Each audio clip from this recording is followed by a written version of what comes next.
Madame, monsieur, bonsoir. Nous sommes le mardi 11 décembre 2018. Bonne fête à tous les Daniel et bienvenue pour cette nouvelle édition. Les 15 et 16 décembre à Dessertine, salle de la Biachette, vous êtes cordialement invités à la foire au canard gras. Terroir, gastronomie et animation, 2 jours de festivités. Alors le rendez-vous est donné avec le GAEC de la Croix-Soleil les 15 et 16 décembre 2018 à la salle de la Biachette à Dessertine.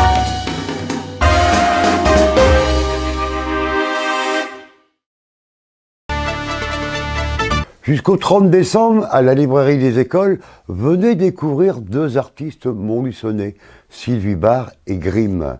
Dessin, acrylique et peinture sur calebasse, une expo avec pour thème la vie.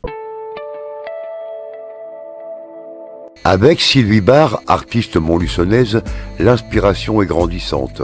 Dessin, acrylique et maintenant calebasse, Sylvie peint depuis une dizaine d'années. C'est cœur d'amour, mais si tu regardes, c'est pas un noir qui est vraiment noir. Il y a du mouvement, hein.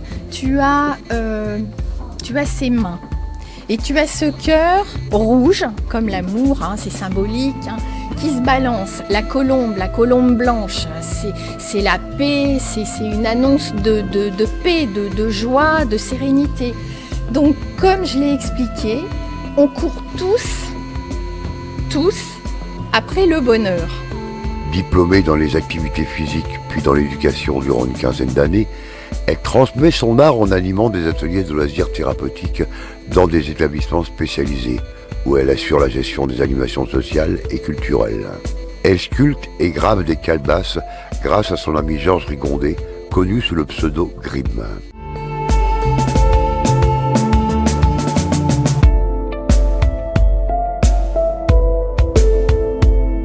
Georges Rigondet, Montluçon.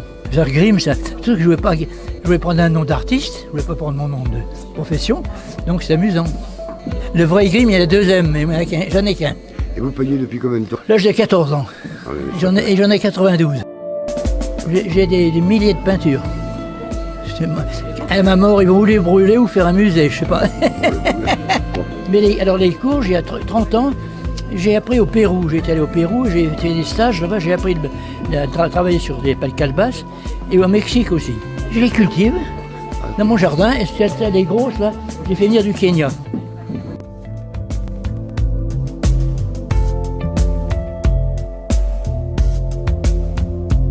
La musique, comme je l'ai écrit, c'est le seul art qui parle à la pensée sans le secours de la parole et des couleurs et de la matière. Hein, la musique, c'est le son. Donc j'ai voulu encore un instrument à cordes, mais on dit que le cœur vibre comme le violon. Quand tu fais la note, elle est gaie ou elle est triste, mais ça ne dure pas. Jusqu'au 30 décembre, venez découvrir ces 2 artistes au grand cœur, à la librairie des écoles à Montluçon. Dessin, acrylique, pastel, une exposition liée par le même thème, la vie.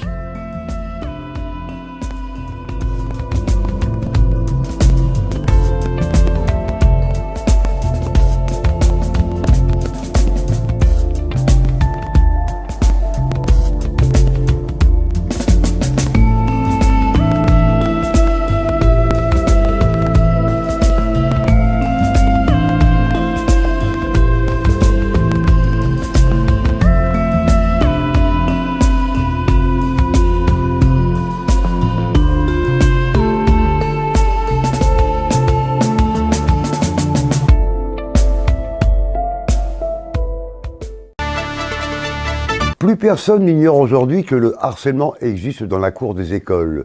Humiliation et intimidation qui sont répétées engendrent une grande souffrance chez les élèves qui les subissent. Nous vous présentons aujourd'hui un clip sur le harcèlement au lycée et c'est interprété par Dominique Chafta.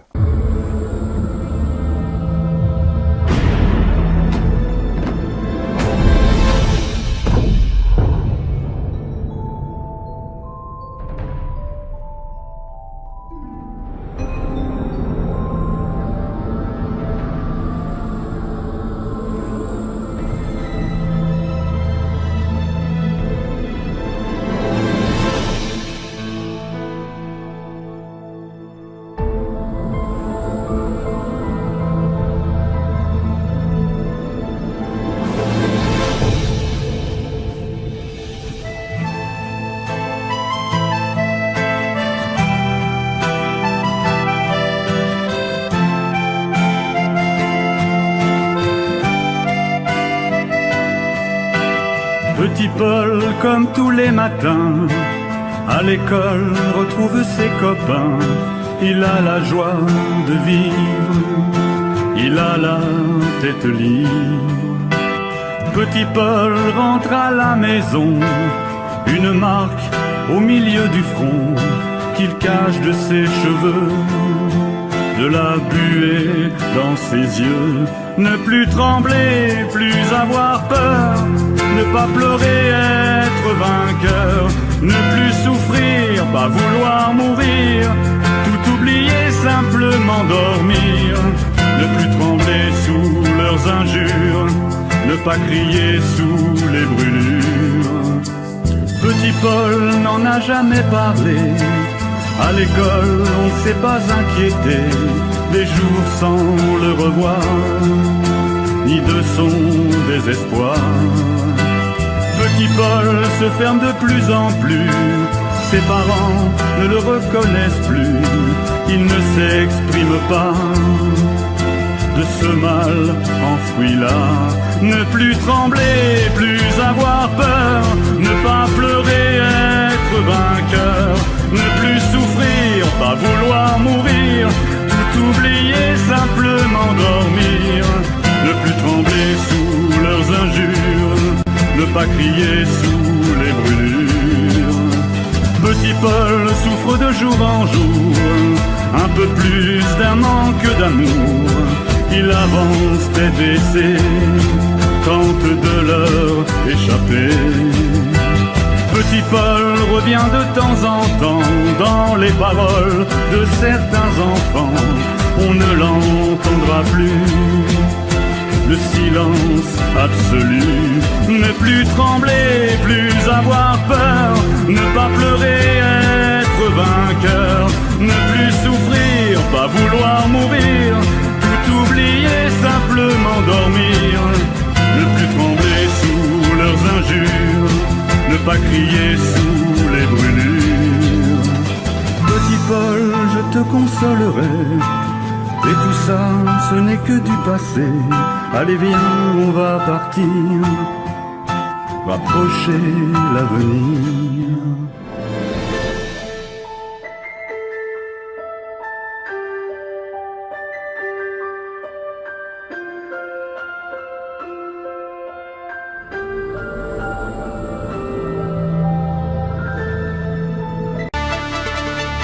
C'est la fête chaque année pour les jeunes agriculteurs, un grand moment de communication et de rencontre.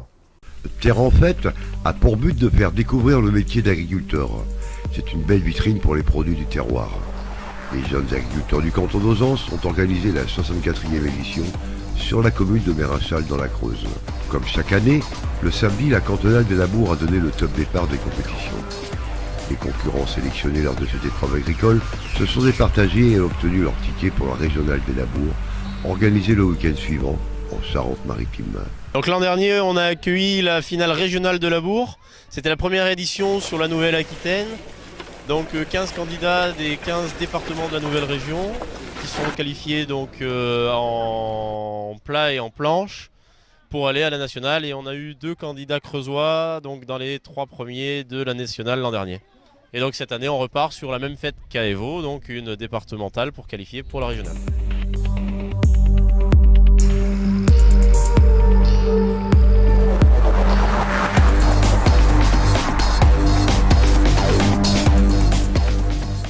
Un intervillage organisé par le club des jeunes de la commune a donné le coup d'envoi de Terre en Fête avec ses défis déjantés et ses fous rires garantis. L'intervillage, il y a 4 équipes. Il y a 2 équipes de Mérachal, une équipe du comité des fêtes, une équipe du club des jeunes, une équipe de d'entrée, une équipe des jeunes agriculteurs de la Creuse. Qui va gagner ? Nous, c'est nous. Nous sommes les GIA de la Creuse et une autre équipe de Mérachal. On est les meilleurs. Voilà. Donc il y aura 5 épreuves. La première épreuve, ça sera en philo, donc tout au long de l'après-midi. Ils ont des parcelles à bêcher. Donc ils seront jugés par les jurys du concours de labour cantonal. Cette journée permet aux concurrents et amis de se retrouver dans une ambiance bon enfant. Chacune de ces épreuves a donné un grand moment de convivialité, sans oublier la compétition très amicale. Les jeunes agriculteurs, c'est un syndicat qui est là pour défendre les jeunes agriculteurs. donc de moins de 40 ans. Pour être élu, il faut avoir moins de 35 ans. Et c'est pour montrer le dynamisme de notre agriculture, de nos producteurs et les défendre.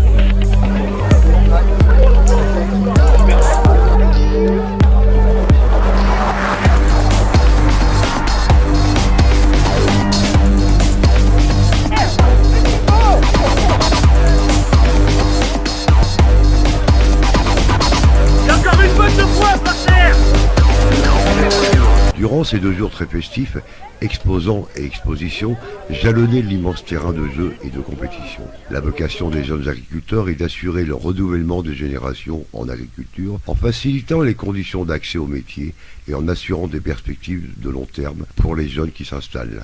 Des épreuves d'adresse et de précision avec le laser game en pleine forêt, la précaution et l'anticipation avec les pompiers, la tendance du moment avec les nouveautés agricoles. Dans le département de la Creuse, est important puisqu'on a plus d'une trentaine de sapeurs-pompiers qui sont agriculteurs. Et donc en mettant ce stand ici, ça permet de se faire connaître et d'informer les jeunes qu'ils peuvent associer leur métier de l'agriculture et à l'activité de sapeurs-pompiers volontaires. Tout un panel d'animation et de représentation pour les jeunes agriculteurs qui œuvrent pour que demain les agriculteurs soient nombreux, les territoires vivants et que notre alimentation ait du sens. Le slogan de Jeunes Agriculteurs, c'est quand les jeunes poussent, l'agriculture grandit. Et je pense que ça résume bien l'état d'esprit du syndicat. L'Allier, une terre de champions. Et à Montluçon, la culture du cyclisme est très développée. Une nouvelle équipe est née, le TCM. Le cyclisme à Montluçon, c'est une grande histoire de champions qui donne des envies sportives pour la jeunesse. Un nouveau-né à Montluçon, le TCM, le Team Cyclisme Montluçonnais. Conçu suite au succès grandissant du TVM, qui sera reconduit en 2019 au mois de mai, ce serait une découverte de vélo pour de nombreux adeptes. C'est le Team Cycliste Montluçon, qui est né du Tour de la Vallée Montluçonnaise, puisqu'après 2 éditions du Tour de la Vallée Montluçonnaise qui ont été une réussite, on s'est posé la question de faire éventuellement un club, un nouveau club. On s'est dit, on ne peut pas passer à côté d'un club sérieux et digne de ce nom-là, avec nos 2 ambassadeurs qu'on a, Julien Lafilippe et Florian Vachon. Et donc, on s'est mis à réfléchir avec les bénévoles du Tour de la Vallée Montluçonnaise. On a la Fédération française, qui est, par le biais de Mathilde Dupré, qui est descendue à plusieurs reprises sur Montluçon pour nous aider à construire ce club. Je crois qu'effectivement, le TVM nous a poussé à monter un club vraiment digne de ce nom-là, avec un club avec une appellation club label française de cyclisme. On a 7 éducateurs, dont 2 sont diplômés. Ce que je tiens, c'est que tous les éducateurs, l'encadrement, soient diplômés. Même si c'est des anciens coursiers, je souhaite qu'ils participent à une formation pour avoir le label École française de cyclisme. Donc ils sont inscrits, on a les dates du prochain stage qui va se dérouler à Cournon d'Auvergne, donc le début octobre. Donc on va inscrire nos 5 éducateurs qui ne sont pas diplômés, voilà, pour se mettre en conformité avec la législation aussi. Je suis parent, j'ai mon petit garçon qui fait de vélo, comment je fais pour qu'il arrive au TCM ? Alors pour qu'il arrive au TCM, donc on a un contact, c'est le 06 70 56 28 53. Donc à tout moment je peux être joint. Et ensuite les inscriptions sont tous les mercredis à partir de 14h30. Début octobre, ça sera 14h30. On a pris aussi en compte que les jeunes arrivent dans de bonnes conditions et non dans la précipitation. Puisque effectivement, j'ai pu voir il y a quelques années que les enfants sortant des collèges ou des écoles, fallait vite rentrer à la maison pour manger, les parents couraient. Donc on a mis 14h30, comme ça tout le monde arrive décontracté, voilà, dans de bonnes conditions. Le team cycliste de Montluçon, ce que je veux, c'est que les enfants, c'est d'abord du loisir, du plaisir. Et si on arrive effectivement à détecter des jeunes qui peuvent nous faire des résultats, pourquoi pas après continuer à monter d'un cran. Après un magnifique sprint durant le Tour de la Vallée Montluçonnaise, Bernard Sisto et son équipe de bénévoles ont sprinté une fois de plus. Tous les mercredis, un rendez-vous pour de nombreux enfants afin de s'adonner à leur sport favori avec un encadrement de compétences. C'est la ville de Montluçon qui nous a mis des locaux, j'ai presque envie de dire, entre guillemets, luxueux, avec une cour goudronnée où on peut faire travailler les jeunes en toute sécurité, proche du bike park. Si on veut aller sur le bike park, on peut y aller sans passer par la route. Enfin, à partir de là, on a différentes modalités pour faire rouler les jeunes. Et aussi, on est à côté de Montluçon Horizon, avec qui on cohabite. Le principal, c'est on n'a pas les mêmes disciplines, mais le principal, c'est de garder les jeunes et d'amener les jeunes au vélo. Le TVM, le Tour de France, Julien Alaphilippe et Florian Bachon, les précurseurs de ce succès pour ce nouveau club. Le TCM, c'est avant tout axé, c'est un club affilié à la Fédération française de cyclisme qui va être axé et qui est axé sur la formation des jeunes. Donc formation au sens large, c'est-à-dire le maniement du vélo, leur apprendre petit à petit à aussi un petit peu appréhender les difficultés et les dangers de la route, il y en a de plus en plus. Et puis après, au fil des années, les amener vers la compétition pour qu'ils prennent du plaisir. Alors après, on ne parle pas de haut niveau, on ne parle pas forcément de compétition et de compétitivité, principalement de se faire plaisir et de donner envie et goût au vélo. Dans leurs nouveaux locaux, de l'envergure, des objectifs pour les encadrants du TCM, former l'élite de demain. C'est vrai qu'on a des beaux locaux qui sont clairs, qui sont accueillants. Donc ça, cette première salle, c'est une partie qui appartient aux jeunes, où et les parents, les inscriptions, les familles et les parents vont pouvoir s'installer, prendre un café. Voilà. C'est le côté convivial aussi. Et ensuite, à la fin des exercices, un goûter est offert par le club avec le partenariat de Pâte à Pain qui nous offre tous les mercredis des brioches, des croissants. Voilà. Et ensuite, on passe dans une deuxième partie un peu plus administrative, donc qui est pour nos réunions de bureau. Réunion de bureau, réunion du conseil d'administration, donc c'est pas terminé d'aménager. On a mis un écran, effectivement, puisqu'on va aussi, avec le modernisme, on va aussi travailler par vidéoprojection. Comme ça, tout le monde est au courant, tout le monde voit la même chose. Même si on présente les projets ou si on présente les budgets, les gens peuvent suivre visuellement sur un écran. Ces jeunes peuvent venir à partir de 7 ans jusqu'à 14 ans. Donc c'est tous les mercredis, à partir de 14h30 jusqu'à 17h. Et ensuite, ce que je disais il n'y a pas très longtemps, ce que je souhaite, c'est qu'on progresse lentement, qu'avant de mettre le toit, qu'on ait des bonnes fondations. Et à partir de la fin de l'année, on va ouvrir aussi à des équipes, pourquoi pas une équipe cadet. Actuellement, on mène une réflexion, ça a été un peu la demande de Montluçon, c'est-à-dire que Montluçon souhaiterait qu'on fasse une fusion avec Montluçon Horizon. Montluçon Horizon, ils sont 200 licenciés, tout confondus. On s'est rencontré avec Christophe Tonneau, que je connais par le passé, où on a fait un peu de sport ensemble. Et on travaille, c'est ce que j'ai dit au maire, on n'est pas contre une fusion. Après, il faudra changer l'appellation, mais pourquoi pas Team Cyclisme Montluçon Horizon. Voilà, mais ça, c'est 2 mois. On travaille, c'est ce que j'ai dit. Comme je l'ai dit tout à l'heure, des bonnes fondations. Ça sera pour fin 2019 ou au début 2020. Alors ce soir à la télé, donc sur TF1, série Les Chamois. Et sur M6, la France a un incroyable talent. Donc à bientôt pour une nouvelle édition. Bonne soirée à tous et portez-vous bien.